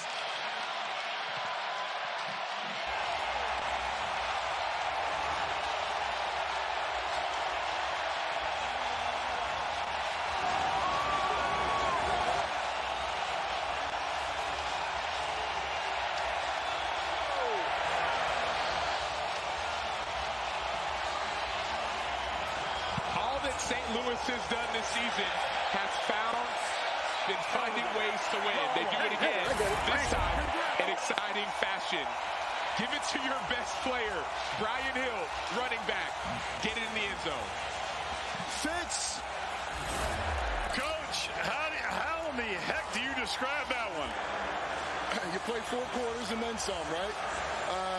Unbelievable job of just being resilient in this game. We really had nothing going on, and we needed players to make plays, and we got some.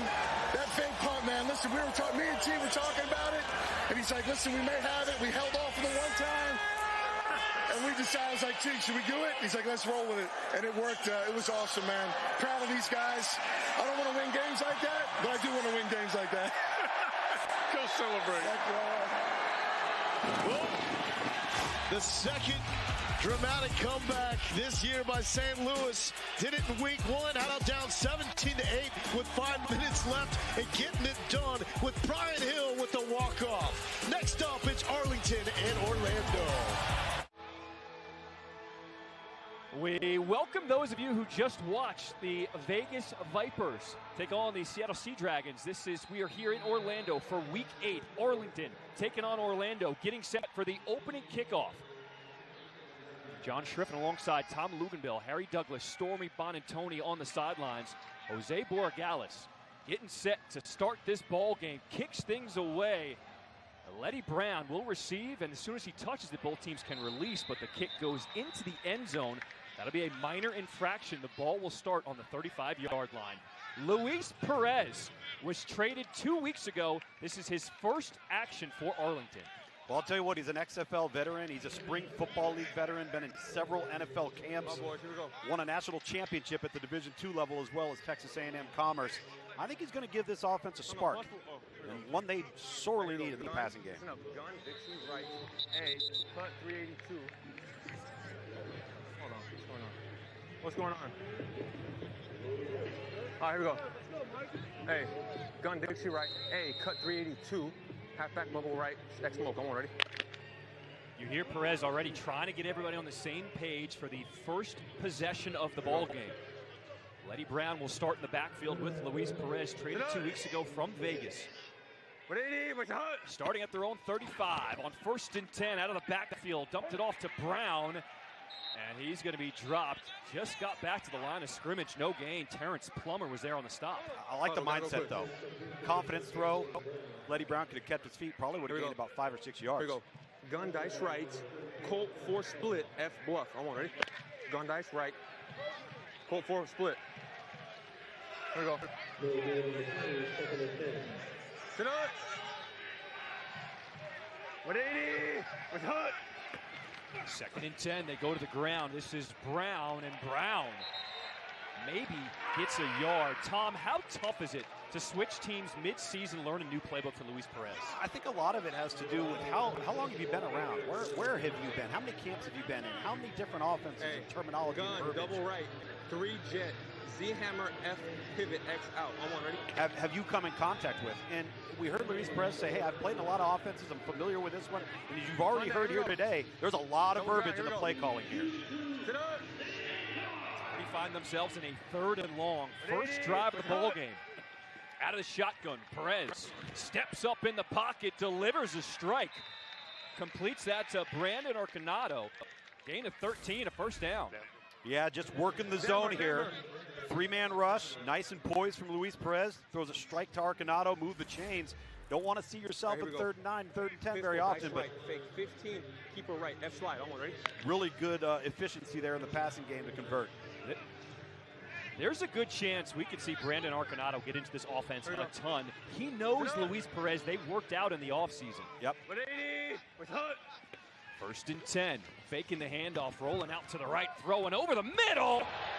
And Caleb Vander Esch, he is just decked. Yeah, you see the naked right here, and you're seeing Vander Esch come across on the deep over route. And Matt Elam, the former 1st-round draft choice, lays into him. That's a clean hit, lays into him, leads with the shoulder-to-shoulder contact. Really good timing, and looks like Vander Esch is down. Fuck, too high. So Vander Esch is still down. We saw Elam. He was shaken up a little bit. He's the one who delivered that blow.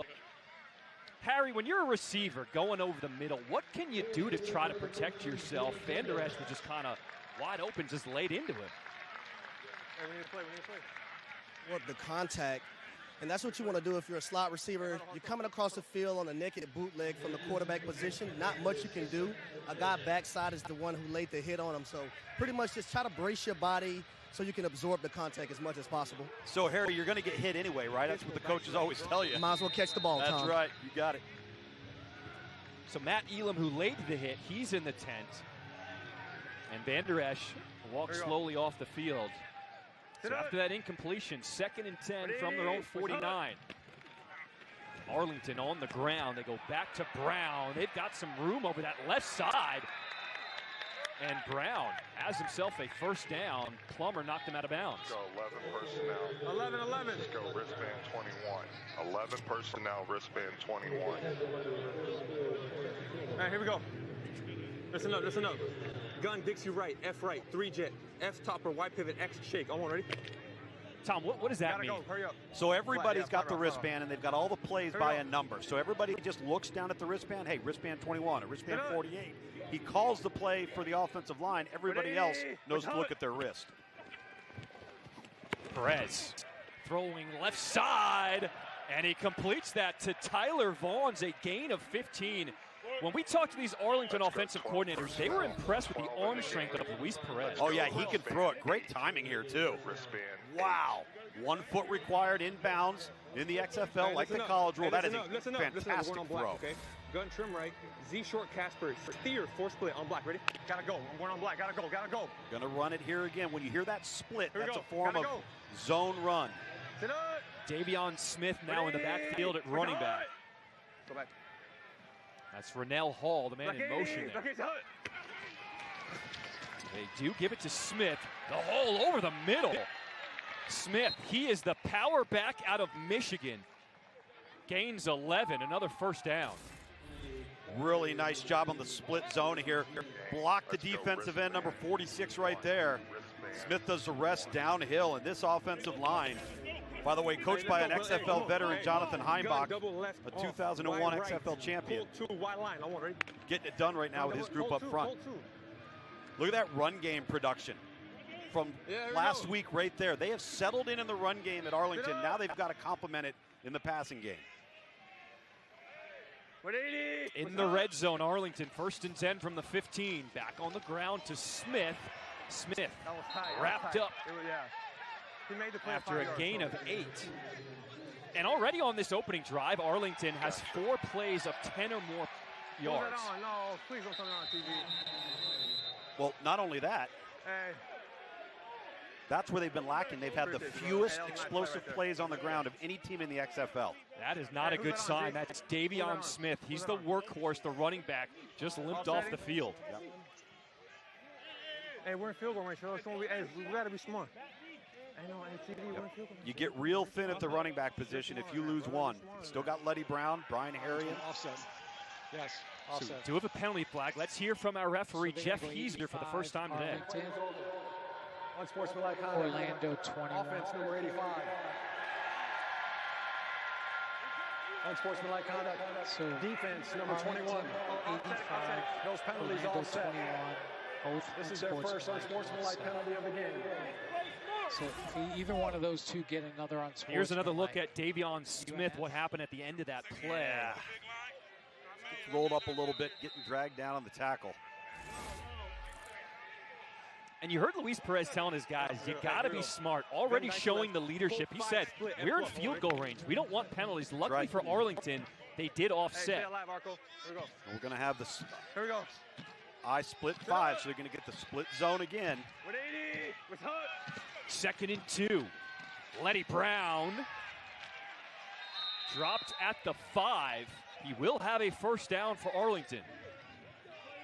Hey, stop. Hey, let's be smart. Hey, Brian, you're way over. This game means so much, and you can already feel the chippiness. Orlando, this is essentially a playoff game. If they lose another game, their season, they have no chance of making the playoffs. Well, and Arlington's on the verge of that. Okay, so.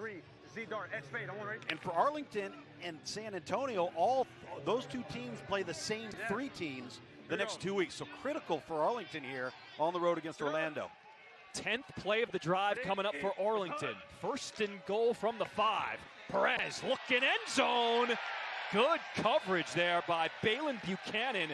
We're looking for Lawan Winningham.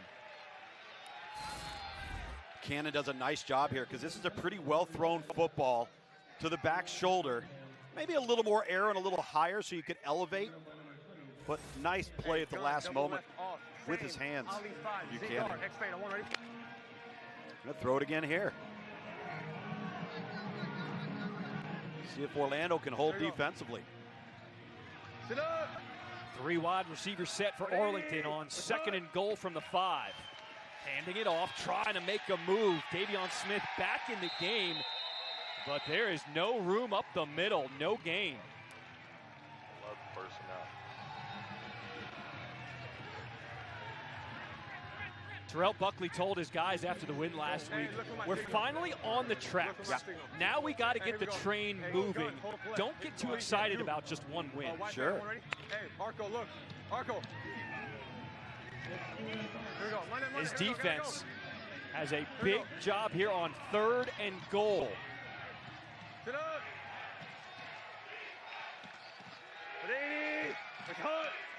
Perez out of the shotgun, empty backfield, will just throw it up. Incomplete. He was looking for Winningham. Wiggins was there in coverage, but Luis Perez was pressured right in his face. Yeah, had an unblocked defender coming off the edge, and pretty good job on the back end for Orlando with coverage. There's nowhere to go with the football. Yeah, Smoke, you got him? That's a tough throw when people are in your face and you don't have a deep target there in the back corner of the end zone. Really impressive job to shore up on defense by Orlando. That was a tough go there for a bit on the ground versus the run. Able to hold and force a field goal attempt. So Taylor Russolina will come on, attempt a 23-yard field goal. Snap is clean, kick is good. Arlington is on the board first. They are up 3-0. If you are watching us on ESPN News, your coverage will end after this break. Switch on over to ESPN where you can find the rest of this game here in Orlando. If Jimmy John's new caprese salami pesto was really a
The XFL is brought to you by Progressive. The right call to protect your home and car. Well, Quentin Dormady had the right call for just about everything in Week 7 last week. 6 total touchdowns, 3 through the air, 3 on the ground.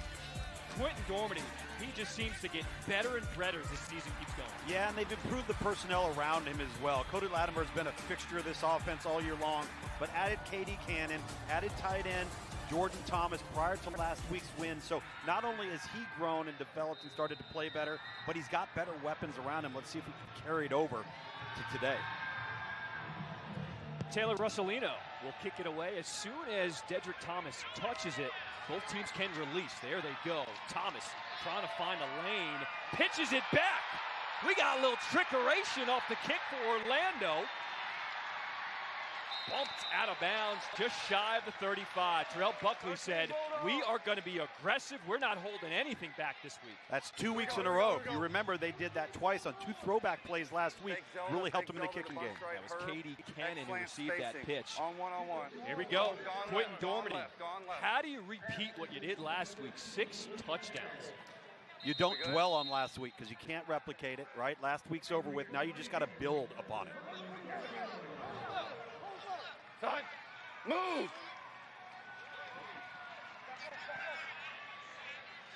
A big tight end package on the right side of that line. As Thomas goes out wide at the top of your screen. Dormady throwing left, and that was almost picked off. Jumping the route for Arlington. That was Devontae Bosby. Yeah, trying to hit the big tight end, Jordan Thomas. Trips right, zoom, F counter left. F counter left, F counter left. David. He really played it like he knew it was coming, ran the route. That was 14 personnel from Orlando. 1 back and 4 tight ends in the game. We're going to see a bunch of that today. 180! Kevin Darrington, the man in the backfield, he gets the touch here, trying to bounce it left. Now back middle.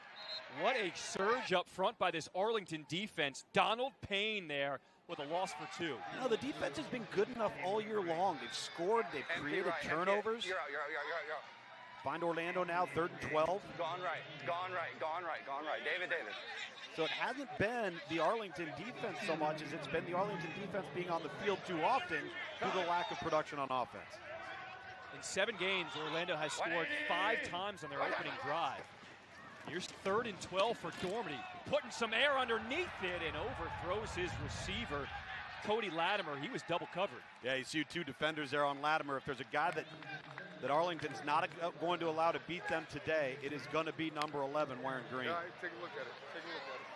So just the 3rd time this season, Orlando has not scored on their opening drive as Arlington forces the 3 and out. Come to me if you don't believe in that corner route. Yeah, I got you. Matt Brown is on to punt it away for Orlando. Joe Powell is the deep man set to return. They played way off, so I went to A low wobbly kick will take a Orlando bounce, and it goes off of Powell. Oh, disaster! Orlando has the turnover. Dedrick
hands of Eli Rogers. That was almost picked off in the end zone. Wow, was it ever.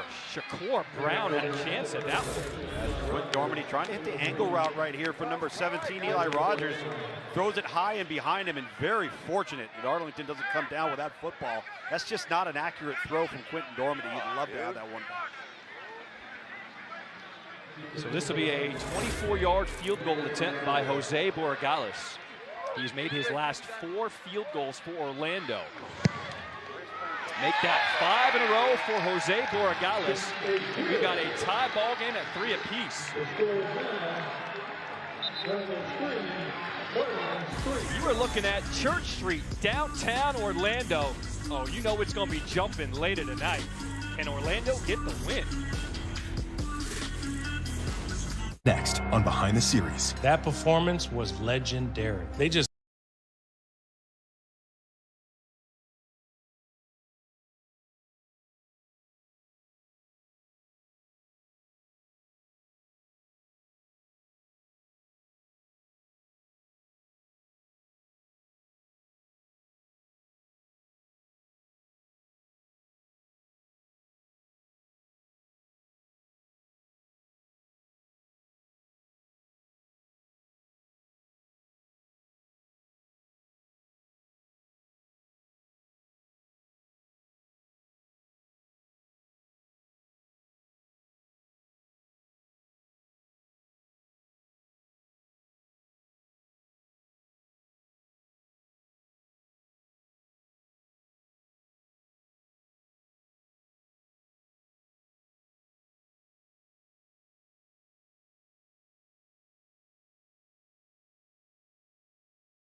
Three people have sacrificed so much so he can live out his dreams. That is so awesome, family. A big part of Luis Perez's success. Dropping back, throwing, making the adjustment is Javonte Payton. An 18-yard catch. You look at the family of Luis Perez. That's his wife, Brenda, in the middle. He says, she is my rock. Has sacrificed so much that I can keep my dream alive. His daughters, Ariel, Sienna. Also, you got to shout out his mom, Carla. Every time he learns a new playbook, he calls his mom, and his mom will quiz him on the phone just to make sure he's dialed in. Got to have the X's and O's down, man. First and 10 for Arlington from their own 45. Quick throw, dangerous pass, completes that one to Peyton, and Peyton makes something out of that. It could have been a disaster for Arlington. Yeah, Arcandado is late tasked with making that block against the corner, and wow, Shaquille Wiggins almost went the other way with this. Good concentration. Come on, JP. Come on, JP. Yes. We can't do that. After the play is over, unsportsmanlike conduct, offense number 3, taunting, 15-yard penalty, first down. That's the wide receiver, Javante Payton, after making that catch, taunting the opposing team. And you heard Luis Perez tell him, you can't do that. Just not winning football. I mean, correction, it's so second unnecessary. down. Killing your football team when you make those selfish decisions. Hey, listen up. Gun dice right. Cold 4 split. F bluff. I want ready. Guys heard Bob's tooth right there. Here we go. Freaking stupid football, and he's right. Sit up. Ready. With hut. So 2nd and 18 after the penalty. Davion Smith on the ground. He is a load to bring down, and he still ends up on his feet after they blow the whistle there. He's a quiet guy, but they say he just leads by example. He's just so strong when he touches that ball. Yeah, and it's good to see him back in the lineup because you get really thin at running back if one guy goes down here. Again, last week is when the running game really started to materialize for Arlington. Hey, here this we go. Quarterback and Luis Perez can put it all together. 2 jet, deep out, back flash on black. They could have some complimentary football as you see Davion Smith's numbers there on the season. We have 3 minutes to play here in this first quarter. 3rd and 14 coming up for Arlington. Black 80, Black 80 hut. Perez, here comes the pressure. Perez gets rid of it, but it is knocked out of bounds, incomplete. That was Matt Elam in coverage, looking for Lawan Winningham. I had no time. Luis Perez does a nice job just getting the ball out of his hand. Don't take a big loss. Live to play the next down. Don't sacrifice any type of field position in the kicking game. We cannot be doing that shit to ourselves. How about the mistakes early on by Arlington? The muffed punt return caused the turnover, and then the taunting penalty just ended that drive. And again, they've dealt with this throughout the majority of the season, and so is Orlando. That's, this isn't necessarily a talent deficiency with these two teams. It's self-inflicted wounds. Marquette King punts that one away, an end-over-end punt to Justin Rogers. Rogers makes his way up the middle. Will be brought down just across the 35, a 15-yard return. Week 8 in the XFL continues tomorrow, a Sunday doubleheader. We start with a battle in Texas between the Roughnecks and the Brahmas. That's at 3 p.m. Eastern on ABC. Then it's the Defenders and the Sea Dragons at 7 p.m. Eastern on ESPN2. Both games also available on ESPN+. That second game, the nightcap, that's going to be a battle. Can DC bounce back really after playing the first 4 game of the season? And Seattle, one of the hottest teams in the XFL right now, after an 0-2 start. Orlando, 3rd drive of the game. Here's Darrington on the ground. He is tag team thrown down. A loss of 1. Darnell Sankey was the first one there. Orlando, these first opening 2 drives, they don't have any yards. 0. Take a look at the standings there in the North and South Division. Things getting down to the wire now. Gone right. We freaking ain't ran the ball yet. We look at Orlando at the bottom at 1-6. They are not done. Mathematically, they can still make the playoffs. But if they lose today, they are mathematically eliminated. 2nd and 11, empty backfield. Gormany pressured, stepping up. He's going to try to run for it and just tripped up. Ball is out. It is a live play. Devontae Busby with a scoop and score for Arlington. It is a fumble. A great look. And Arlington takes the lead. Great look. Low end zone shows me clearly a fumble. Ruling on the field is a fumble. And then recovered by the defense, resulting in a touchdown. He's inbounds the whole way. And we're going to get it into the end zone. The score is clear. Score is clear. That was Bruce Hector with the tackle that forced the ball loose. Two middle. Osby with the scoop and score, and wow. So we've seen really two poorly executed plays. It resulted in a turnover, only this one for points for Arlington. For Arlington, that is their first quarter touchdown of the season. As you can see, the ball clearly coming out as Dormady went to the ground. It looks like it slides down his armband. Arlington will go for 2 from the 5-yard line. They don't kick field extra points here in the XFL. They're 2 for 6 on the season. The toss. Looking to throw and incomplete. The 2-point conversion, no good. Arlington with a 6-point lead, under a minute to play here in this first quarter. You don't want to go anywhere. Coming up after the break, we will check in to the hottest place in town. It's called Stormy's Sportsbook. You want to win some money? Come on back. That's on me. That's me. That's me.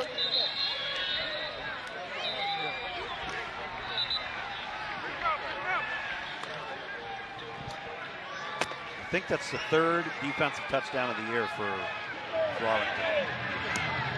Yeah.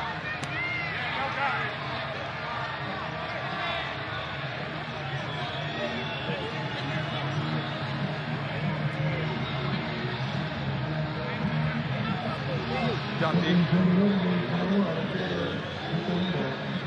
55 seconds to play here in this first quarter. As Taylor Russolino getting set to kick this one away. Dedrick Thomas, the deep man for Orlando. As soon as he catches it, both teams can release. They're 5 yards apart. He muffs that one. Both teams go. He's got a lane. Thomas over that left side. And a good return for Orlando, as he'll be out just shy of the 40-yard line. Bunch right, ace right, 548 F wheel. One thing I've noticed in the first few series here for Orlando offensively is Arlington's playing pure zone defense. They don't want to get caught with a mismatch because of these big physical receivers that Orlando has, so they're just lining up and playing simple zone. They got to change up the passing game approach to Orlando here, get away from some of the man stuff, get to some zone beaters. Dormady with time, airs it out, going deep, incomplete. Charleston Rambo ran by everybody, but the throw was off the mark. You know, and last week, that's a throw that Quentin Dormady makes. If he throws this upfield down the hash, this is a runaway touchdown for Rambo. Get behind Will Hill there, the safety, number 5. Goes right. Dormady is 0 for 4 to start this game. What have you noticed from the Orlando quarterback? They just seem off. And I think that they were expecting Arlington to play more man defense, and that's not what Arlington has done to this point. Got to start seeing things a little more clearly. Final seconds of this first quarter, trying to set up the screen. Dan Williams, he'll be brought down from behind, but a good game there as he picks up 8. That will be the last play of this first quarter. We do have a player down. That's the end of the first quarter.